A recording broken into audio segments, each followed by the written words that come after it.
Live from New Delhi, you're watching DD India Live, India's voice to the world. I'm Ramesh Ramachandran. Coming up in the next 30 minutes. Sri Lanka's President Anura Kumara Dissanayake holds talks with India's Prime Minister Narendra Modi in New Delhi. 2 agreements signed. Malaysia's Prime Minister Anwar Ibrahim appoints Thailand's former Prime Minister Thaksin Shinawatra as his personal advisor on ASEAN. South Korea court begins reviewing the impeachment of President Yoon It has up to 6 months to decide whether to remove or reinstate him. And Bangladesh's chief advisor Muhammad Yunus says national election could be held by the end of next year if reforms are implemented by then.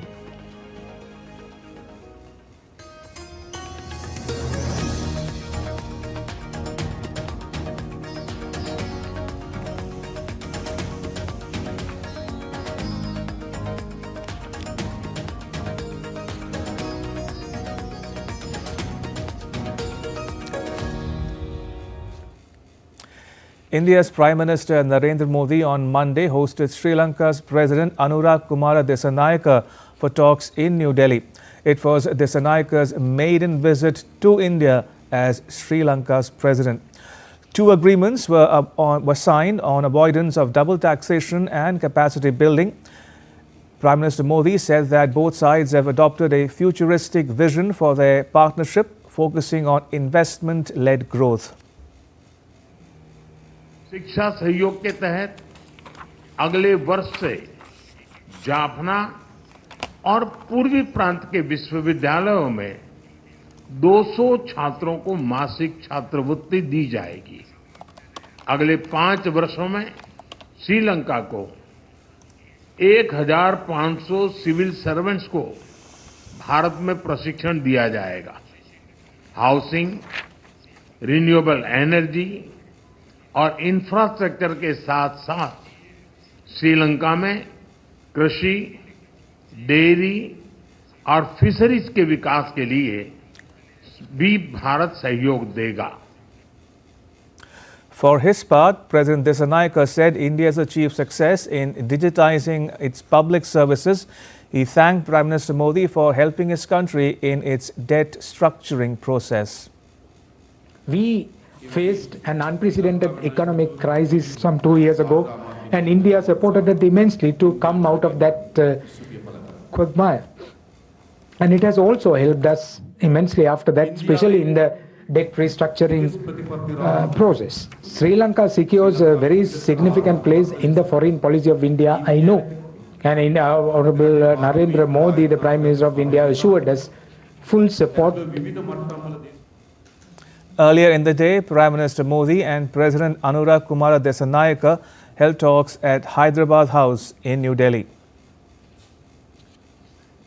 The 2 leaders discussed about an extensive agenda encompassing trade, investment, development and security. The 2 leaders also held delegation-level talks covering a wide area of mutual interests. India and Sri Lanka share a strong civilizational and historical connect with a focus on maritime security, economic partnerships along with deep cultural connects. Right, joining us for more on these talks is my colleague Amrit Pal Singh. Amrit, what more can you tell us about the Modi-Dissanayake talks? Well, the Modi-Dissanayake talks happened in an atmosphere of friendship. It was a warm, the optics of it were pretty warm. Though we know that both sides have divergences on many issues. But what the talks tried to do today was build on the convergences, see how on issues of trade, on issues of regional security, maritime security, on issues of development and boosting the economy of Sri Lanka can be achieved by cooperating in a manner that's mutually beneficial. Of course, the fishermen issue came, and both sides acknowledged that it is an issue because fishermen from both sides keep getting arrested. So they said they reiterated their commitment to deal with the issue in a humanitarian manner.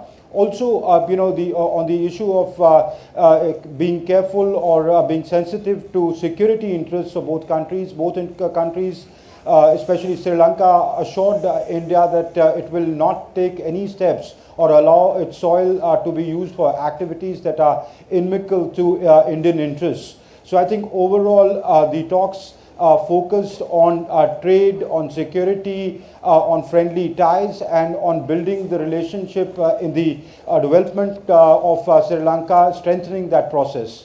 Ramesh? Amrit, before we let you go, you covered the 2002 protests from Colombo, and you've seen the ties evolve in the interim.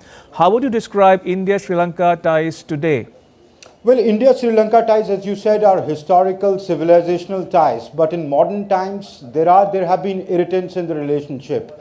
There are some quarters in Sri Lanka which believe that India's actions, though it responds as a first responder, being the closest neighbor, either through land or through sea to Sri Lanka, does respond. But they would want India to play a greater role. So that is the expectation in the island. India is sensitive of those concerns and understands those concerns and wants to, strengthen, wants to see a stable and prosperous Sri Lanka. So therefore, I think the ties have seen their ups and downs. But after President Dissanayake took office, External Affairs Minister made a visit to Sri Lanka to reassure the Sri Lankan government that India will stand by Sri Lanka and in its hour of need, and it would want to come out, wanted to come out of the economic distress it faces pretty fast. And I think today's talks also happened in that context, and the relationship, there seems to be an intent on both sides to make the relationship stronger. The very significance that Mr. Dissanayake chose India as the first foreign port of call over, say, its biggest lender, China, does signify that the importance Sri Lanka and Dissanayake government attaches to India. Ramesh? Amrit, thank you. Amrit Pal Singh reporting there on the India-Sri Lanka talks held in New Delhi. And earlier in the day, President Dissanayake was given a ceremonial welcome and guard of honor at Rashtrapati Bhavan. President Draupadi Murmu and Prime Minister Narendra Modi received the visiting leader at the forecourt of Rashtrapati Bhavan.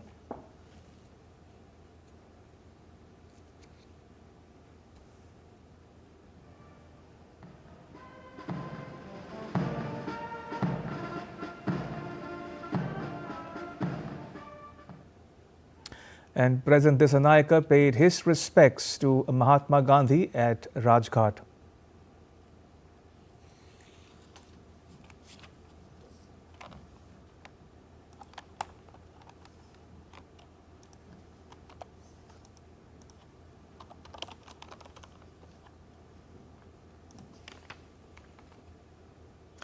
In some more news from South Asia, Bangladesh could hold a national election by the end of 2025. The head of the country's interim government, Muhammad Yunus, made the announcement on Monday. Yunus said the interim government will prepare the country for an election after implementing a series of reforms. The Nobel laureate was appointed as the chief advisor on 8th August. He was nominated by a student movement that led a weeks-long nationwide agitation.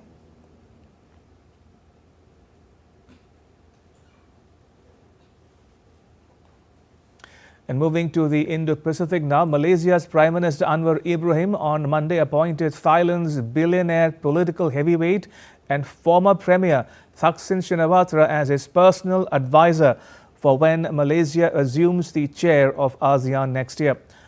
Anwar Ibrahim made the announcement when Thai Petongtang Shinawatra was in Malaysia on an official visit.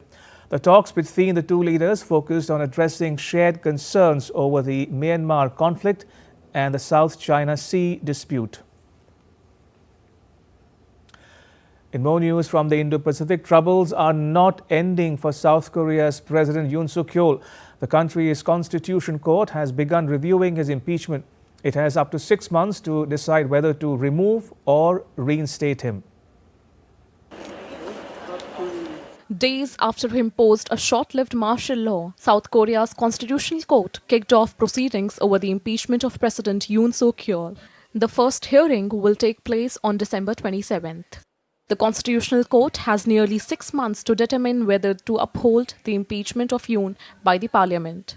Fresh elections must be held within 2 months if he is removed. Prime Minister Han Duck-soo is serving as the interim leader in place of Yoon.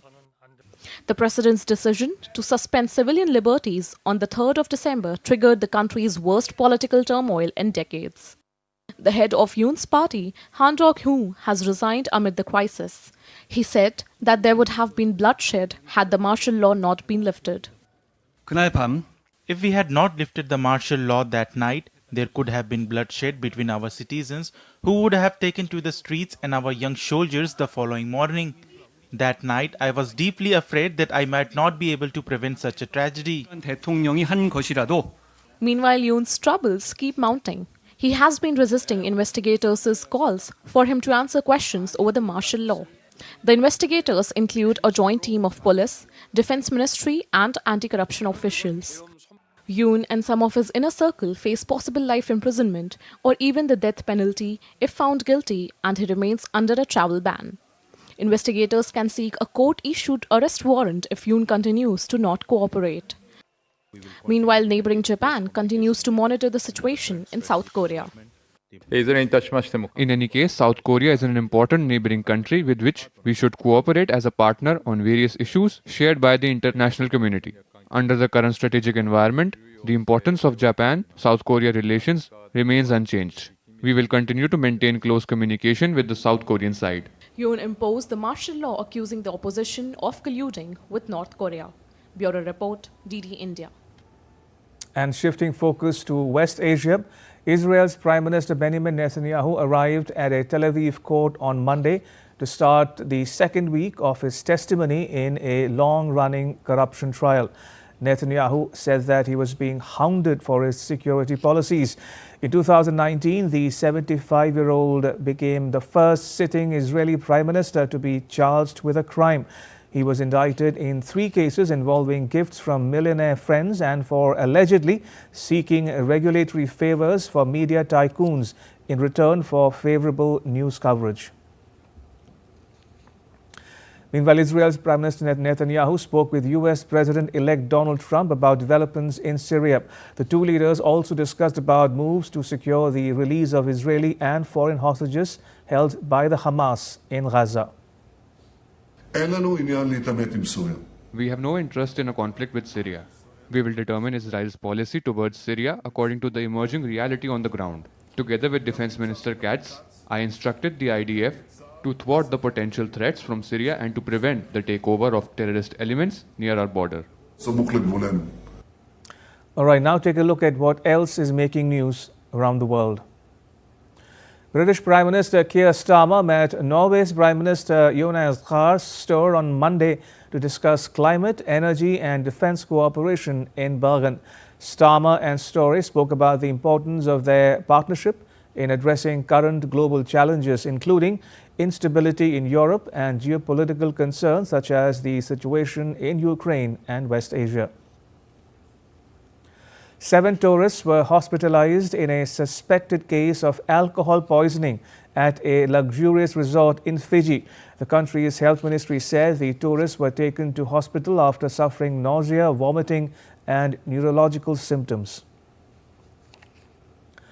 Bolivia is grappling with its highest inflation in more than a decade as natural gas exports, a vital source of foreign income, plummet. Foreign currency reserves have plunged to under $2 billion, a steep decline from $15 billion in 2014. To address financial pressures, the Bolivian government plans to issue $3 billion in sovereign bonds next year to meet its obligations.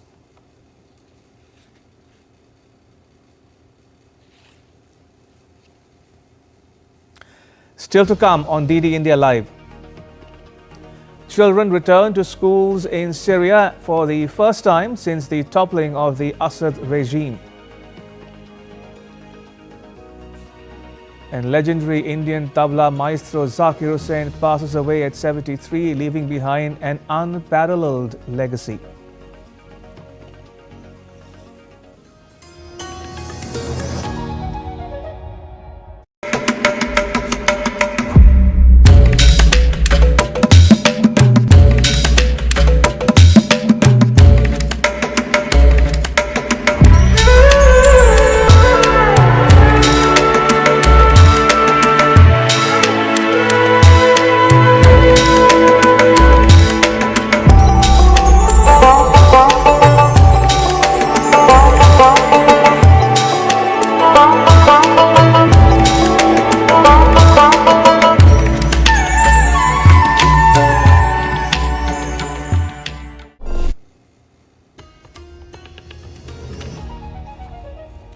You're watching DD India Live. I'm Ramesh Ramachandran.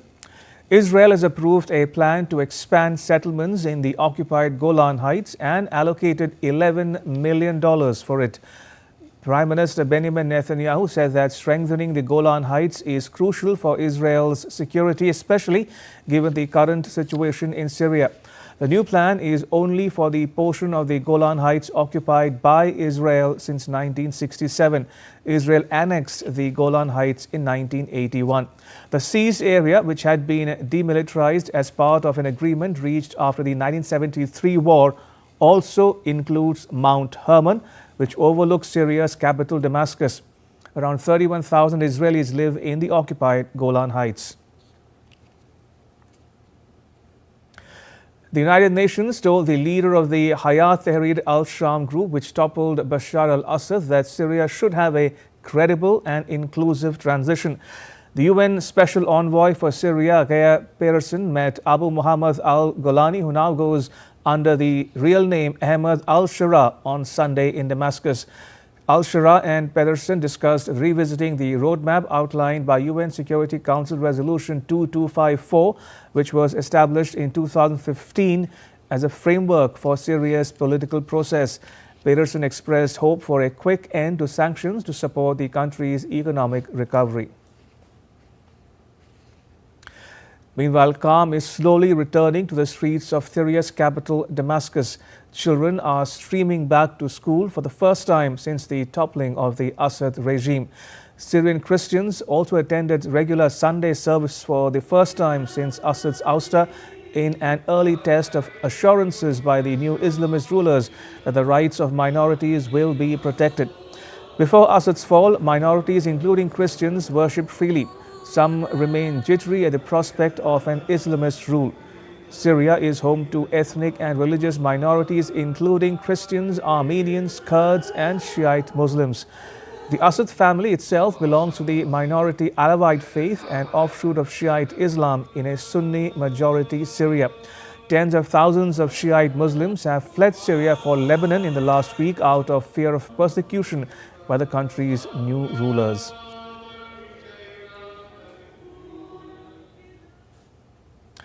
France's Interior Minister Bruno Retailleau arrived in Mayotte following the devastation caused by Cyclone Chido.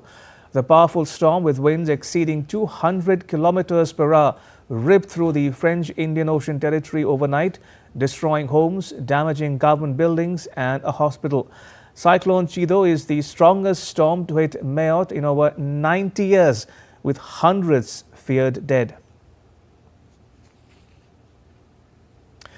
And after devastating Mayotte, Cyclone Chido entered Mozambique on Sunday, toppling utility poles, shelters and flooding roads. A video published by the United Nations Children's Fund showed wind blowing through palm trees and flooded roads in Pemba. It said they were responding to the needs of those affected by the storm. Malawi and Zimbabwe are also prepared for the flooding by cyclone as they warned their population for evacuations. Cyclones sweep through southeastern Indian Ocean and southern Africa from December through March. In business news, credit rating agency Moody's has downgraded France's credit rating for political chaos a day after President Emmanuel Macron named his third prime minister this year. DW correspondent Chiponda Chimbelu joins us from Berlin. Chiponda, what does this downgrade mean for France? Thanks for having me. Well, on markets, this latest downgrade by Moody's is likely to put more pressure on France's government debt. Recently, France's sovereign borrowing costs soared to the highest levels since the Eurozone debt crisis. Now, that said, analysts expect the bonds of major French banks to be resilient. Despite France's ongoing political and economic uncertainty, its banks continue to have stellar credit ratings, and their international presence is also helping them. But the political paralysis, especially around the national budget, still poses a risk for French banks. The recent government collapse was due to disagreements over the budget and cost-saving measures. And the consensus of the credit rating agencies is that France needs to lower its sovereign debt. But whether any attempts to reduce government borrowing by cutting some costs can get the support of the far-right and the left-leaning alliance in the National Assembly remains to be seen. And this political uncertainty could hurt the performance of French bank bonds. Chiponda, how's the new French Prime Minister expected to navigate the country's political paralysis? Well, French President Emmanuel Macron will be hoping that the new PM, François Bayrou, can last longer than his last one, Michel Barnier, who was just in office for 3 months before being ousted. The new Prime Minister, François Bayrou, is considered a centrist, and Macron will be hoping he can manage to build bridges between the far-right and the left-leaning alliance in the National Assembly. Now, to do that, he will need to placate the far-right, that is, Marine Le Pen's National Rally. And he will have to find compromises with the left-leaning alliance. And on top of that, he will need to ensure that he doesn't tilt too far left, because he may also need the support of the right-wing Les Républicains. It's going to be a delicate balance, and this is why there is still uncertainty around the political future of France. So, Chiponda, what can we expect from the French economy?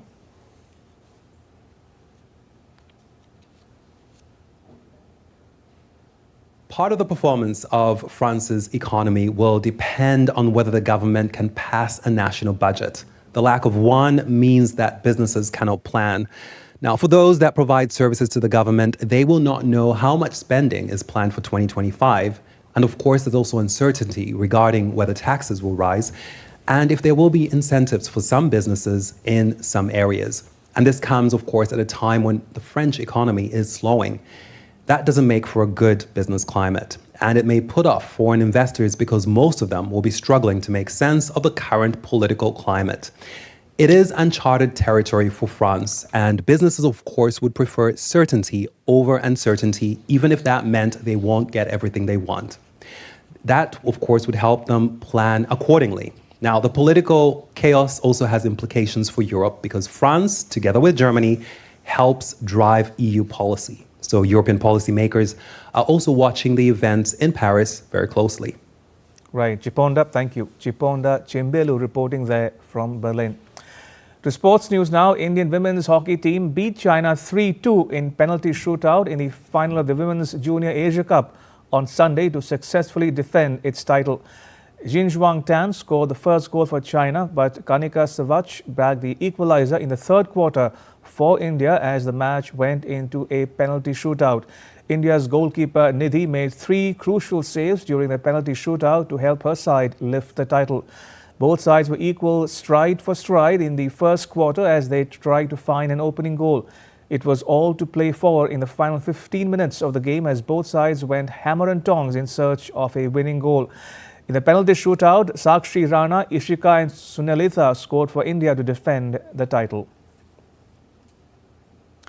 In cricket, bad light forced early stumps on day 3 of Gabba Test, with India ending the day at 51 for 4 wickets.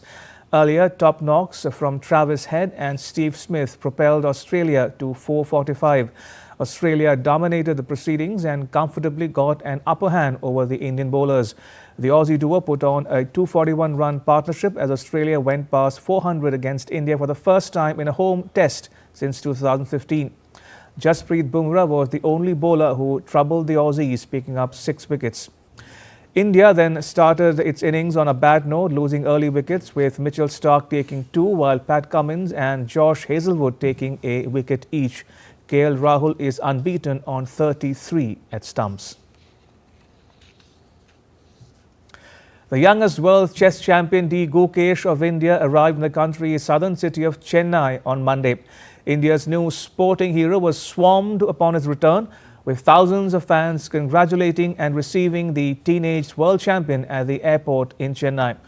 Gukesh defeated world champion Ding Lijian to become the 18th world champion of chess last week in Singapore. After his arrival, Gukesh was felicitated for achieving this new feat in Singapore at 18 years of age, becoming the second world champion from India after Vishwanathan Anand. Gukesh and Ding battled on for 14 games before the Chinese GM made a mistake with his rook to blunder the game, the match and his crown away. India mourns the passing of Ustad Zakir Hussain. The tabla maestro breathed his last in the US. On Sunday, he was 73. Zakir Hussain was a genius whose hands spoke the language of music. His departure leaves an irreplaceable void. It's a tribute to the music legend who made the tabla immortal.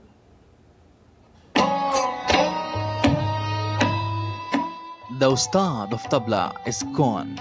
The foot-tapping music that mesmerized fans throughout the world has fallen silent.